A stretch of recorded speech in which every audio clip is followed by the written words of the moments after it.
Hi friends, అందరికీ నా హృదయపూర్వక నమస్సుమాంజలిలు. ధ్యానం ఎలా ఉపయోగపడుతుందో పిల్లలకు తెలుసుకుందాం. శరీర వికాసం. ధ్యానం వలన విశ్వశక్తి అపారంగా మనలోకి ప్రవహిస్తుంది. దాని వలన మన శరీరంలోని 72,000 నాడులు శుభ్రపడతాయి. నాడీమండల శుద్ధి జరగడం వలన శరీరం దృఢతరం అవుతుంది.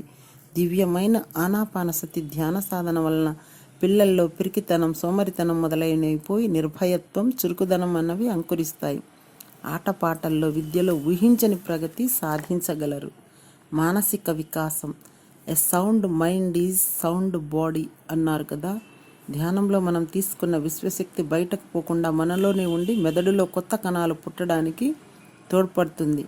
మెదడు నుంచి అనవసరమైన ఆలోచనలను తొలగించి అనవసరమైన మరింత ఎక్కువ సామర్థ్యంతో పని చేసేలా చేయడం వల్ల విద్యార్థులలో జ్ఞాపక శక్తి, ఏకాగ్రత పెరుగుతాయి. ఏవైనా ఒక్కసారి విన్నా, చదివినా చాలు, అలాగే గుర్తుండిపోతుంది. అనునిత్య ధ్యాన సాధన వలన పిల్లల్లో మూఢనమ్మకాలు నశించి భయాలు దూరం అవుతాయి. ధైర్యం, ఆత్మవిశ్వాసం పెరుగుతాయి. ధైర్యం, ఆత్మవిశ్వాసం వీటిని పుష్కలంగా కలిగి ఉండటమే మరి మానసిక వికాసం కలిగి ఉండటం అంటే. భావ వికాసం. ఓడిపోవడం అంటే కేవలం విజయానికి ఒక మెట్టు దూరంలో ఆగిపోవడమే. పొరపాట్లు చేయడం సహజం. అనునిత్య ధ్యాన సాధన వలన పిల్లలు ఆటపాటలలో ఓడినందుకు కానీ, పొరపాట్లు చేసినందుకు కానీ, ప్రయత్నాలు విఫలం అయినందుకు కానీ నిరాశ నిస్పృహలతో కృంగిపోక, బాధపడక, ఆశను కోల్పోకుండా ధైర్యంతో జీవించగలరు. ధ్యాన సాధన ద్వారా జీవితంలో ఎలాంటి క్లిష్ట పరిస్థితులనైనా నిర్భయంగా ఎదుర్కోగల శక్తి, లక్ష్య స్థిరత్వం లభిస్తాయి. ప్రేమ, భయం, దుఃఖం, కోపం మొదలైన సహజ భావాలను సక్రమంగా ఉపయోగించుకోగలుగుతారు. బుద్ధి వికాసం. ధ్యానం అన్నది మనసులో అల్పమైన ఆలోచనలకు చోటివ్వక ఉన్నతమైన ఆలోచన వైఖరులను పెంపొందిస్తుంది.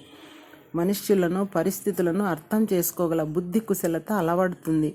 అనునిత్య ధ్యాన సాధన వలన గెలుపు ఓటమిలలో, కష్ట సుఖాలలో, లాభ నష్టాలలోనూ కార్యకారణ సంబంధాన్ని చూడగల స్థితిని సంపాదించుకోగలుగుతారు.